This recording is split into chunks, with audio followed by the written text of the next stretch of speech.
Okay, well, thank you so much, Jeff. Really appreciate having you on. You've been, I guess I've been seeking out for a while now, ever since you came and gave that talk earlier in, I think it was like February here.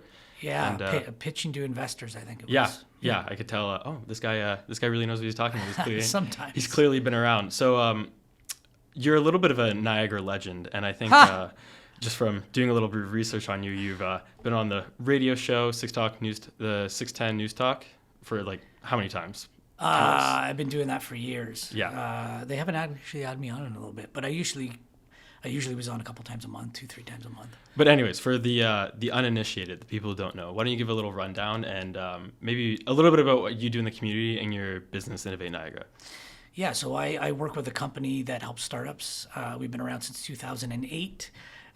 Work with high potential, high growth startups. So more so, if someone's if someone's going to start a dry cleaning business, and that's great, we have small business centers and things that will help with them. Mm-hmm. If that same dry cleaner's invented technology that could revolutionize dry cleaning across North America, that's where we can step in, and we have advisors and market intelligence and access to funding and things like that, where we help accelerate your idea and maybe tell you to stop or maybe tell you let's go and explore this further.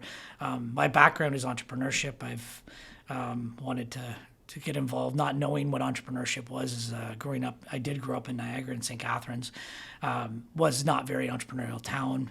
My whole street either worked at the paper mill or the auto, or was a teacher, or it was a different thing. So growing up, my head was wired a bit differently. Yep. And it was tough to kind of figure out. Growing up with a teacher, we're kind of wired differently as my head and her head.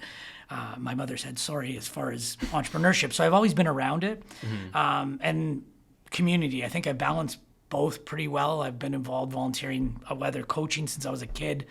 I've been involved with the Junior Chamber of Commerce. I've got actually a senatorship from there, which I'm really proud of. And I'm involved with a charity called Wise Guys. I've been involved for 9 years now, I think. And I'm involved with co-chairing a charity auction with another gentleman that we know. Yep. Shout out to Dr. Scott. So, yeah, I think a lot of things have blended together over the years, whether you do your business. They're not separate, especially in a region like Niagara, as big as it is, as small as it is, if you want.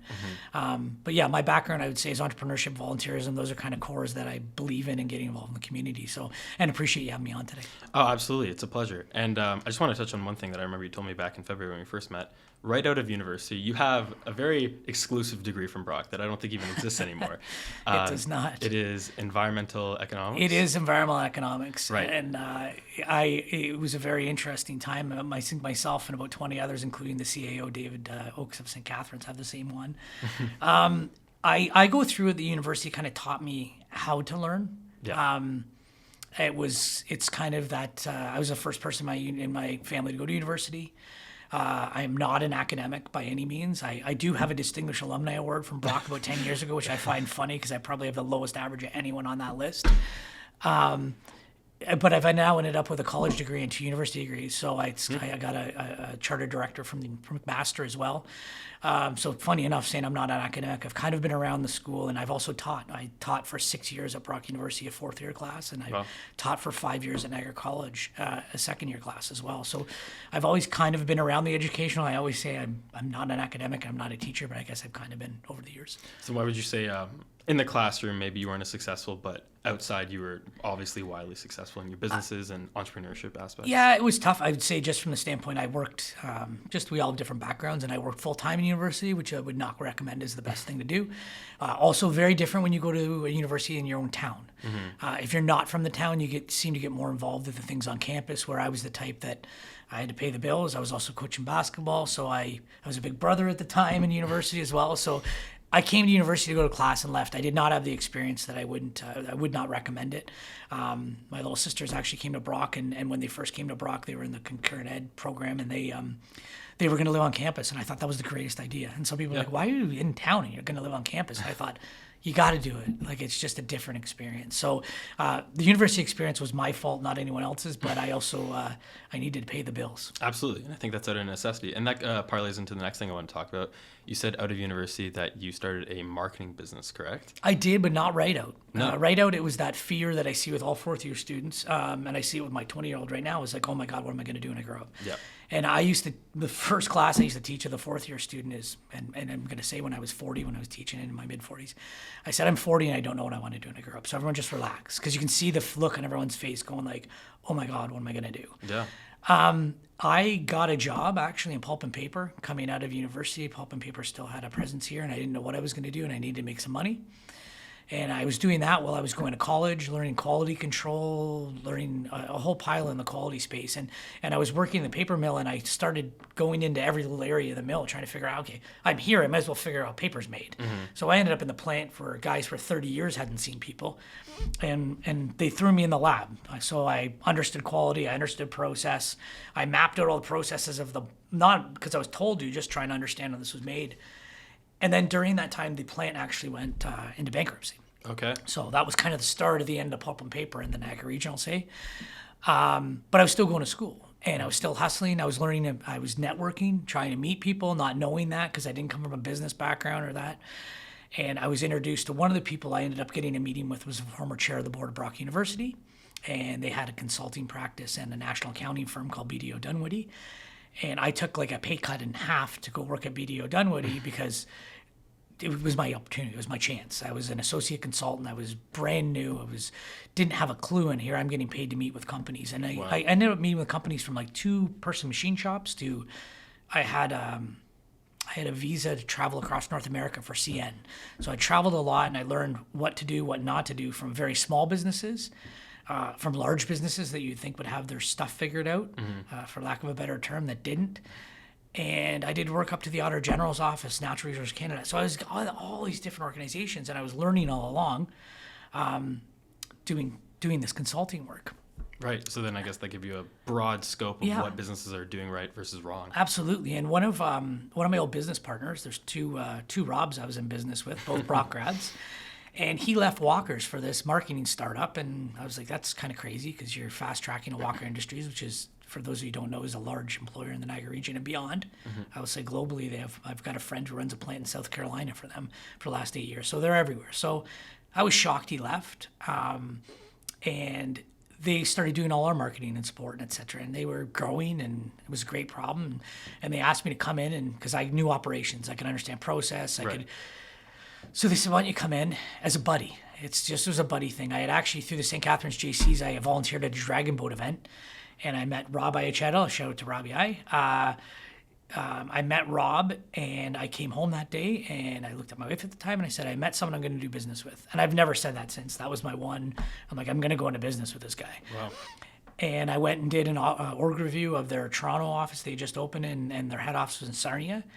And I wrote a 2-page overview on what I thought they should do. And the president said, well, 60% of this I know, 40% of this I don't know, but I need someone to do it. And they cut me in as a partner, and I was building a house with a second kid on the way, and kind of wound down my consulting practice. I still do some today, 30 years later, whatever, but 25 years later, I should say. But yeah, it was kind of an interesting thing where, it was a fun ride. I learned how to raise money. I learned how to lose money.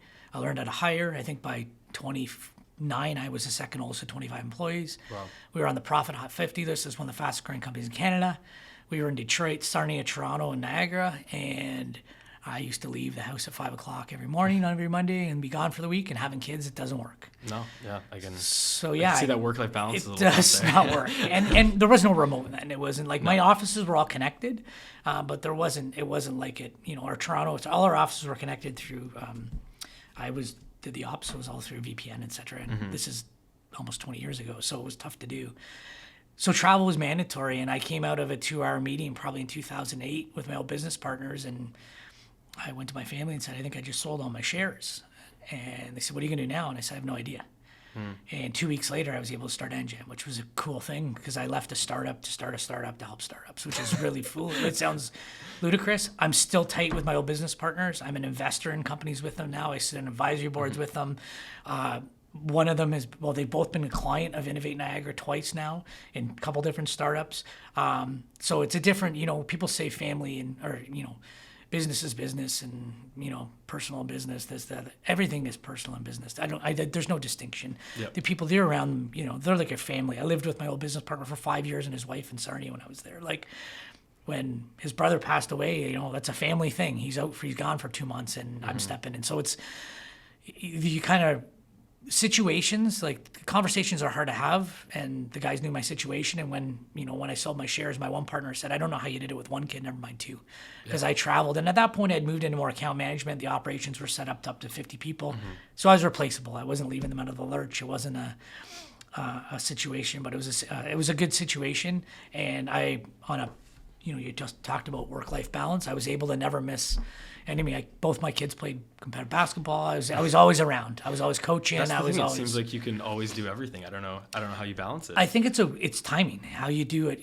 People say everyone works different at different times, and I think one of the things the pandemic has shown is production. Yeah. And I've always been an output person. If it takes you 6 hours to do it and it takes the other person 2 hours to do it, good on them. I'm not someone, we operate via a dashboard at my company, and we have objectives we all know as an organization we have to hit. If we don't hit them, that's a challenge. But that's how we're guided. It's not, it's not FaceTime, it's not this and that, but it's how you build your culture. And I think we've always been that. So as soon as COVID hit, we've always used, we've had a Zoom account for probably 5 years at Innovate, funny enough, because we do work with startup visa and things like that. But anyways, how you behave in both your personal and your business is how you behave. There's not one, I behave this way, I behave this way. And we talked about that even before this started, how you made a really great line that I never heard. And, your high school buddies, you don't kind of pick them, you do, but they're there. Yeah. As you get older in life, you pick them on who you want to be around. And it's a little different. And no disrespect to my buddies in high school. It's just I'm still friends with those guys today. So I hope I am after this interview.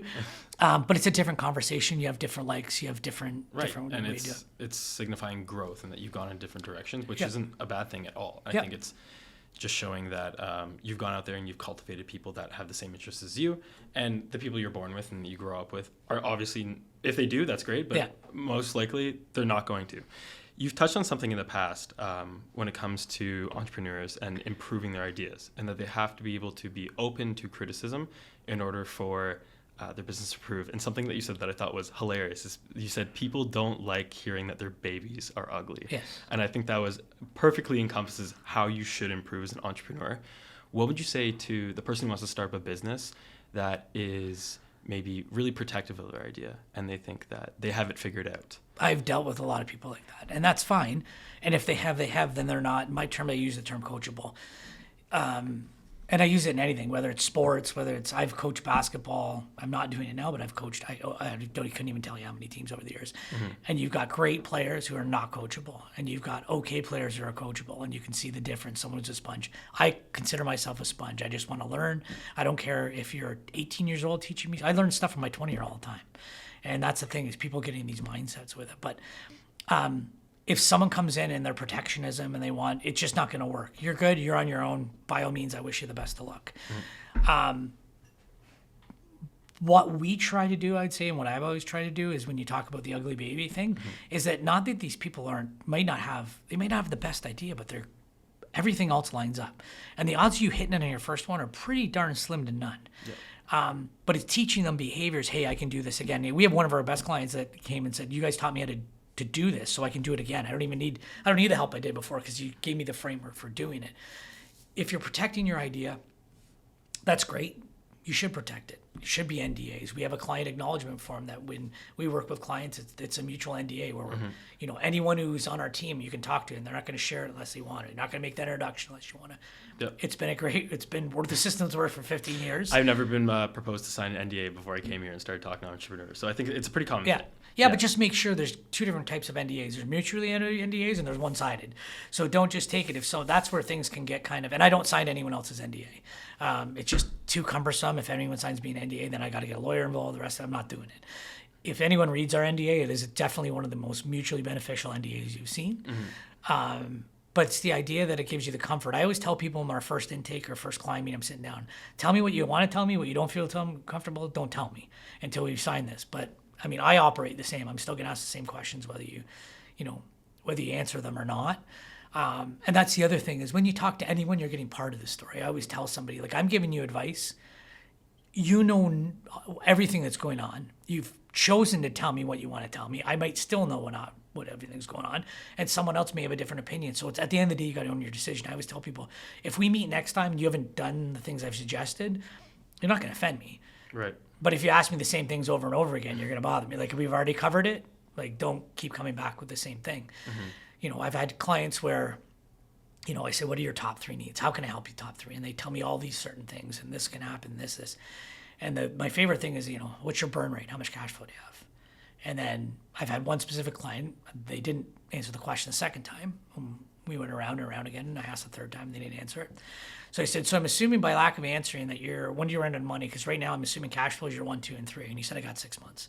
And I said, then the rest doesn't matter, because until we figure out your cash flow situation, we can work on anything else you want, and it doesn't matter because you're going to be out of money. Right, so his protectiveness prevented him from really seeing that. He couldn't face the reality. Well, there's things you want to share, there's things you don't, right? And there's things that, if your finance isn't your greatest background, you're a CEO, you tend to push that to the side. Or if you don't want to deal with it, or, you're trying to get investors, and, when you're doing that, the pitching, you want to have the crowd, but, there has to be a trust, too, on why are you asking the question. I always ask, back to my days on boards of directors, I always go back to the thing is you have to, positive intent. You're asking with positive intent. I'm not asking to get it. There's no gotcha here.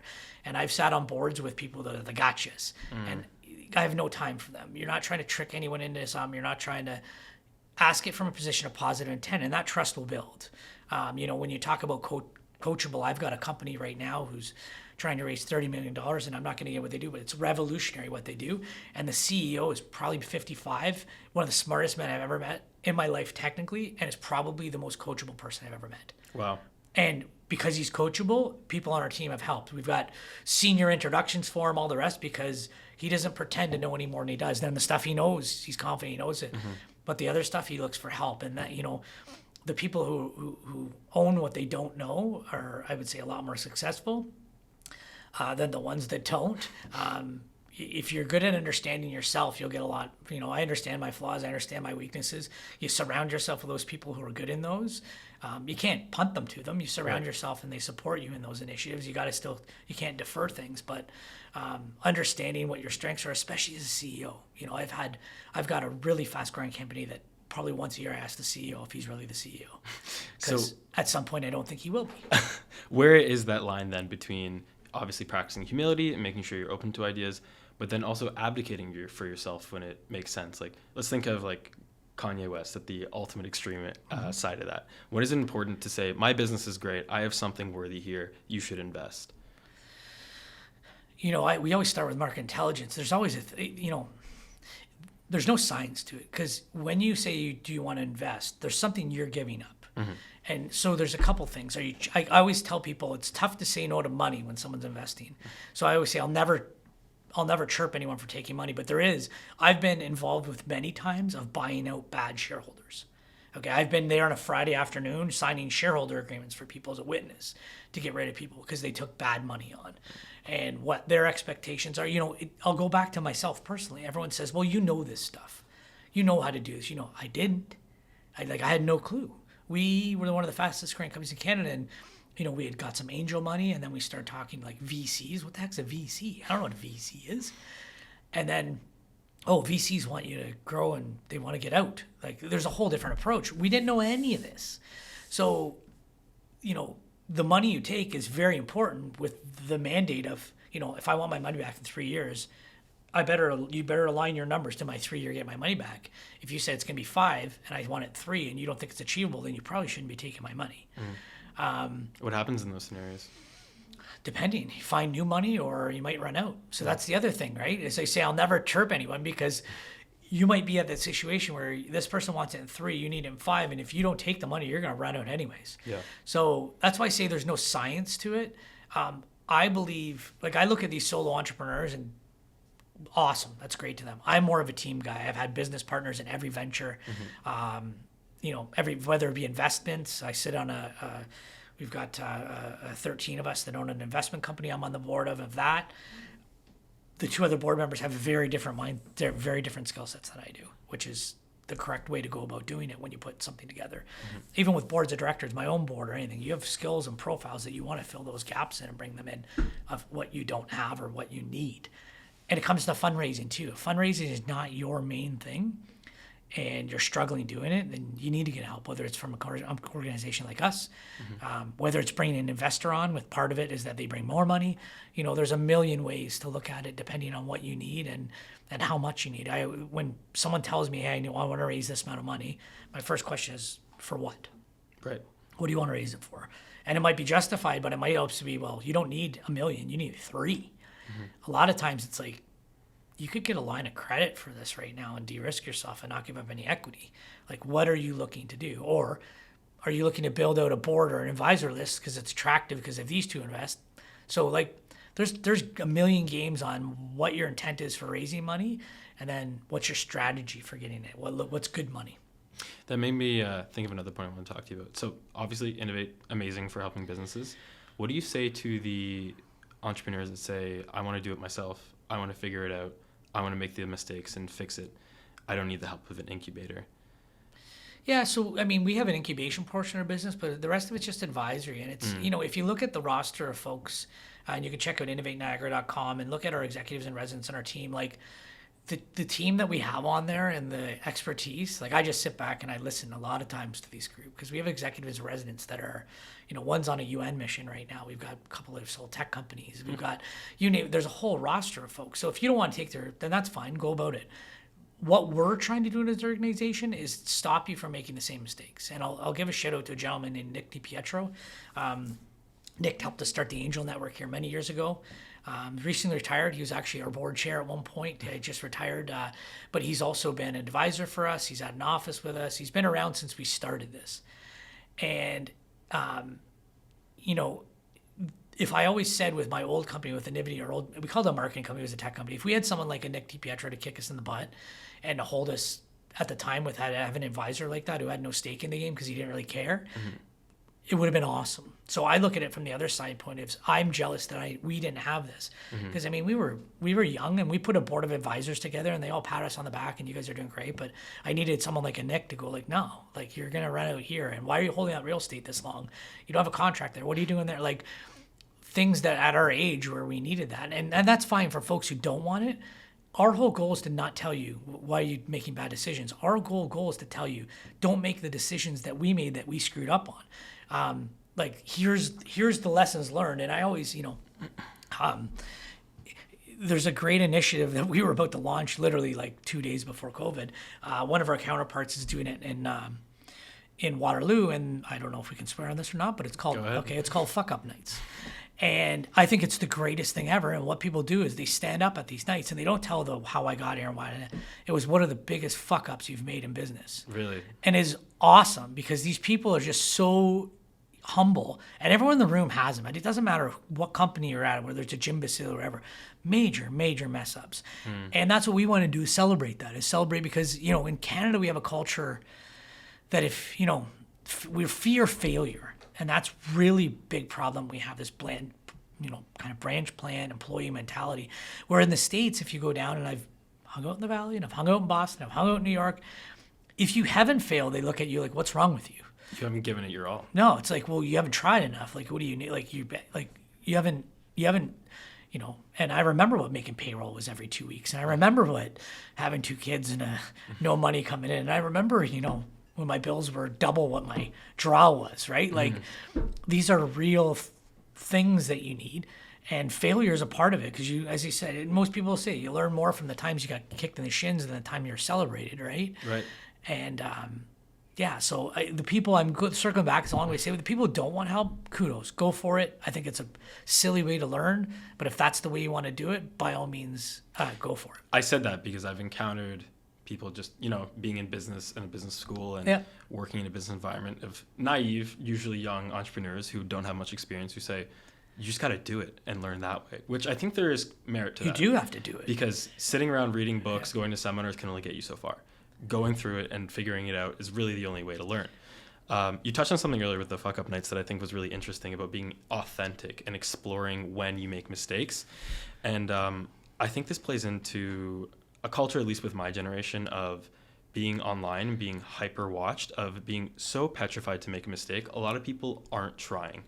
And with things like, I think I saw a statistic like 76% of business owners in the next few years will retire. Yeah, and there's going to be tons of open space for lots of these people, but people my age aren't wanting to take that risk. Where do you see kind of this whole landscape going? If so many jobs open, but so many people don't want to take risks. It's interesting. One of my colleagues, one of my friends out of the Waterloo region recently took a new position, and it's regenerative capital. And what they do is they're hiring CEOs. They're paying you to take over a company because they're matchmaking. And that's the thing for years I've been talking to the BDC is we're going to have all of these great companies that have no one to step in. The risk factor is a different thing. I think as you get out of, say, as you get a few more scars on you, and there's no, to your point about, going through it and just doing it, yes, scars help. And other people's scars, it's great stories, but unless you live it, it's very different. So you still got to get the bumps and bruises, because if you don't, you're not trying. It's like anything, any sport, anything. If you come out in your roses, you're probably not giving it all you should. Mm-hmm. My point to that is first of all, network. Even this, we now know 10 people in common, let's just say 15 people know in common. But you know what? If you reach out to me in 6 months with a question, I'm going to answer it. Building that network is invaluable because you never know what's going to be down the road, or you never know a question, you're going to need help with. So the just doing it side is great. Building your network side is also great. You're at the age, though, from the risk standpoint, that I think that tips. Because right now it's, I just got to get out of high school. I just got to get through university. I just got to. And so the fear of I've just done all this and failing, it's common, I would say, that you're just I don't need another kick. Because getting through university it's a battle, right? Mm-hmm. You got to balance. You're learning that balance, right? And you also have to pay for things, and you got a social life and all the rest of it. As you get a couple years out of that, the fear of failure publicly, I think, goes down a little bit when you realize, I've got to eat. Yep. And I want to do this. That's when, I'd say the network you build apart, and we talked about our friend network, et cetera. But people will help, and that's the general nature. I did some work with the basketball team here and trying to recruit some players a couple of years ago. Did recruit some players and one of them still reaches out to me for guidance, introductions, et cetera, because he knows I'll take his call. He knows and that's the thing is these people always help because someone helped me. Right, my network in my first job was me being with someone who introduced me to 6 people, and one of them I ended up harassing him enough that he hired me. So, but those people will always help, and there's always that next group that will tell you, this is what I did wrong, this is what I did wrong. But to your point about there's nothing that you can do that experience isn't going to help you. So the just do it is great, but just do it in a planned way. Just don't ignore. And just because it happened to me doesn't mean it's going to happen to you. So I can tell you what happened to me back in my day, as my kids say, right? I can tell you what happened to me, but it's probably different circumstances. So I always say to people, just take it with a grain of salt, right? I think that's where the value of incubators lie. Sure, and we all mess up still. I tell stories to clients where I'm we do heavy market intelligence. That's where we start. We get market research. We want to prove your market's there. We have access to services. We tens of thousands. We were talking to one of our client advisors today, and he said, remember 5 years ago we hit $1 million in 1 year in market intelligence? I said, I forgot about that. That's an amazing amount of data that we're able to give. But it doesn't always mean that's going to translate to what you're working on, or there's things that you always have to take in mind, that extenuating circumstances. At the end of the day, you got to own it. It's not what I tell you. It's not what my circumstance was. It's not what someone else is. I could just give you good guidelines that, this is the things that I did wrong, and this is the ramifications for that. Right? Absolutely. So that made me think of something kind of off topic, but I've been watching this. I watched this Netflix documentary. I don't know if you've seen it, called The Social Dilemma, about how social media. This was 2 years ago. Okay, I watched it during COVID. Yeah, and it was out around then. But just the sheer algorithms sheer amount of data being collected from that is kind of wild, and it's become revolutionary for digital marketing and created new fields. How has that affected how businesses advertise, how businesses function? Because the last 10 years have been absolutely revolutionary for marketing and everything like absolutely. that. I mean, I laughed when I first started this, the newspaper was still a big thing. Yeah. Literally, and we were in the paper all the time, and it was the newspaper was a thick, and that medium is, I don't want to say gone, but very, very different than it is. Mm-hmm. We were in the same building as the newspaper, and there was 10 local reporters, right? It was a whole different way to get your message out. And it's still tough because every time you figure out how you're gonna, we struggle with it. And we've got Google AdWords, we do Facebook work, we have Instagram page. Like there's stuff we promote, and it's interesting to see what sticks and doesn't stick. But it's just another thing for an entrepreneur to figure out and why are you using these mediums? I always ask, like, why do we have a Facebook page? Why do we have this? What do we need this for? What is our Instagram going to be versus our LinkedIn? Mm-hmm. And these questions I ask my comm person, we walk down, what's the strategy for all this, right? And because I want to hear what we're doing. And our LinkedIn is actually the best, the best for hiring for us and the best for any posts, like by far. So when we do advertising, it's LinkedIn. Easier for LinkedIn. Yeah. Like we'll promote on the other stuff, but LinkedIn kudos to our team. Like our LinkedIn followers and our engagements are insane. Even my own personally, if you look at my platforms that I use, and I separate them. Instagram is like my family stuff that I never post really too much, and Twitter or X, as my app was updated yesterday, was always my news feeds. That's wild. So it was always my news feeds. So now I have these thoughts. I'm like, what am I going to do for my news? Because my Twitter was my aggregator for all my news feeds, and I like to read stuff from all over, not just validating what I want to hear. Absolutely. So that's going to be an interesting thing, especially with what's gone on and with the last few weeks. And I'm not sure when this will air, but just for context's sake, the last few weeks there's been a cabinet shuffle regarding heritage in the Canadian government, and Anita Anand, who was the defense minister, is now at Heritage, going to take on what was started with the oh my God, I can't remember his name. Shoot. I can picture his face, the former Liberal cabinet minister. Anyways, going against Meta and all these for payment of news articles as they've been blocked in Canada. So, where are we going to air your news and where are you going to advertise? Oh, really? I didn't know any of that. Yeah. So, wow. Yeah, they've been going after a strategy similar to Australia because right now CTV is not on Post or CBC. They're all blocked on Twitter right now. Really? Yeah. Why? Because the Canadian government wants them to pay for referring their news sources. And there's a big fight on that. So they said, okay, we'll stop feeds. So if you go on, the local 610 CKDB is no longer on Twitter or any of them. Like, it's a big thing the government's going at right now. How is that going to affect, right? Not only our news, but our advertising. If those people aren't going to Twitter to read their news, then they're definitely not there for the advertising either. So same thing with Facebook. So. Yeah. Twitter's been completely disrupted. It's the Wild West right now. I think the next few months will be very interesting to see what happens with it, whether or not it'll even survive. Elon Musk is a very smart man. I do acknowledge he's a very smart man. My background's, I think a lot in, I believe in branding, etc., and branding was a big part of my background. I still believe brain exercises are great and what your brand and what your values are, etc. Mm-hmm. And he's just literally wrote off a brand worth billions of dollars. Like literally that Twitter, the bird was worth billions. Yeah. It's common phrase, and we retweet, we tweet. Hey, did you see that tweet? Well, what does X mean? And even as I haven't been on to tweet or anything like that, but as of yesterday, you still said tweet when you were doing it. So I don't know what a new post is going to be called, but from the standpoint of just crippling a brand. Yeah. And part of it to me is an organizational thing where he owes a lot of money. So killing an old company and starting a new one is one way of getting out of bills. So we'll see. Well, good for him. I think that parlays well into my next point here. I wanted to ask you a little bit about influencer marketing and whether or not you think there's a future there, or if it's starting to become diluted and companies are seeing through it and it's not maybe as lucrative as it once was. Yeah, so I don't play as much in the B2C stuff. Mine's more B2B world, which the influencers don't really do much. No. We have had companies bring on influencers that aren't in that space. And it's interesting.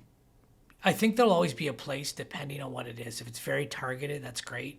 If it's Kim Kardashian doing a product, maybe. That's not my demographic, so I don't know. But in the B2C side, I've got a company that's doing some work in the sports field, and it makes sense for them to have the influencers with investments in it. So it's not only you get them invested, whether it's just their time or whether it's both, the money in both. I think there'll always be influencers, especially with social media going forward. I think the influence they're going to have are not as blanketed, right? Like, I'm fascinated, and good for them. You've got college and university folks going on Instagram and making their college and university for that. So by all means, that's great. But it also, those things don't go away, I'll say. And 20 years later, you'll still be able to find that stuff. So, and I know, like, you'd be surprised, but whenever you're applying for things, whether it's board of directors or jobs or et cetera, your background checks aren't just your background checks anymore. Like, there's firms that all they do is specialize in, digging stuff up when you were 21 years old, or when you were 20 years old, or when you were. There's people get nabbed for that.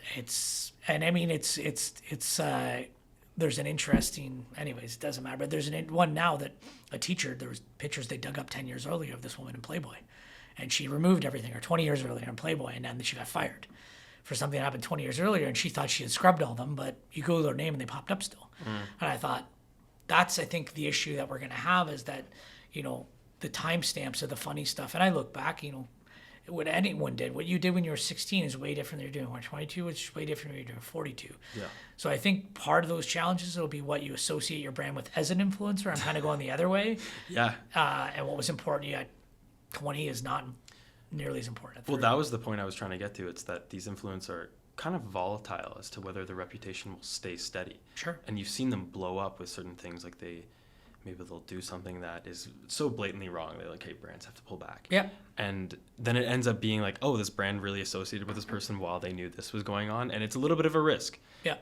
Especially on the larger scale, maybe not on the smaller scale. But I just thought, I thought that was interesting, especially being in that world. Look at all the crypto stuff now. So I'm fascinated with blockchain. I always have. I'm not a crypto guy. I do have crypto investments, but I'm a blockchain guy. I believe the technology. Anyways, I've still been into it for many years, but you look with the crypto stuff right now, with Sam Bankman-Fried and what's going on, and there's people coming after Tom Brady and Gisele Bündchen right now. Because there was a bunch of pump and dump scams for influencers. And Well, they got money. They got money for it. They got paid for it. And there's a bunch of them that happened that people are suing them now. The influencers now, and I mean, there was Super Bowl. Mark Wahlberg was in, I think it was Mark Wahlberg, in the Super Bowl commercial, stuff like that. So when you talk about that kind of influencer, that's a different level where, like, I was more so referring to, say, a young adult or whatever, but this is a brand influencer that could tank, like, not just what they're doing now. Think of the future income that someone, and Tom Brady's a bad example because he can do anything and he's fine, but some of these other influencers where they're tied to this and people lose their fortune, their brand, and then the next brand is not going to give them that deal anymore, right? So it's...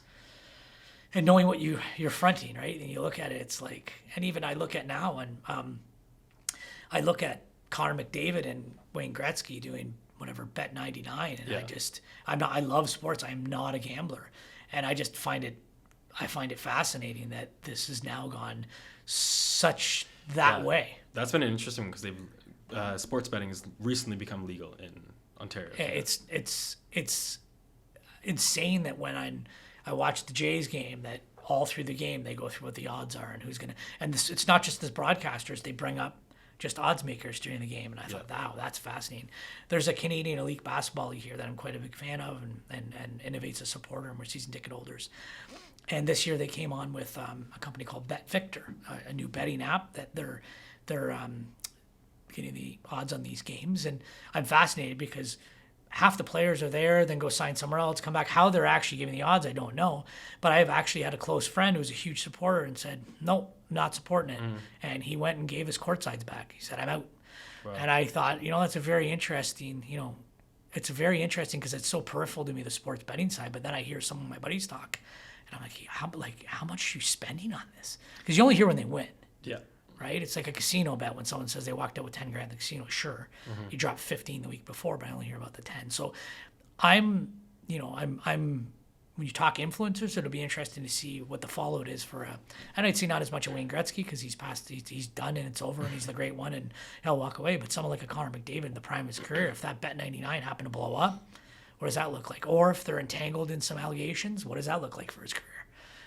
I'm also interested to see where the future of just how this could change Canadian sports because, compared to the U.S., CFL, things like that, always been smaller. Yeah. So I wonder if now that money's being injected into it through this and through new sponsors, it could flourish. Maybe new players can be purchased. It could grow the league a little bit. Yeah. Who knows? It'd be interesting to see. Time will tell. Yeah. I sit on it and I watch. I love the business of sport. The old The gambling side of it does not interest me whatsoever. It's just my person. I'm not someone who wants to gamble at a casino. My gambling is in the business world. My investments are my gamble more so. I tend to think I have a little more control on that, and I'm not sure that is the case, but they're educated bets. So it's a little different than putting it on a slot machine or something like that. Well, for sure. Thank you, Jeff, for coming on. I just want to really thank you for coming on. It was a really good interview. And I really enjoyed having you on. Yeah, here, no, man. I appreciate it, and thanks for having me on. And I'm glad there's an interest. I enjoyed coming out and doing the pitching presentation to the Brock students and the Brock Link participants. I have all the time in the world for Brock University as I'm a graduate here, and I love coming back on campus. So thanks for having me. Absolutely. Well, thanks. Cheers. Thanks.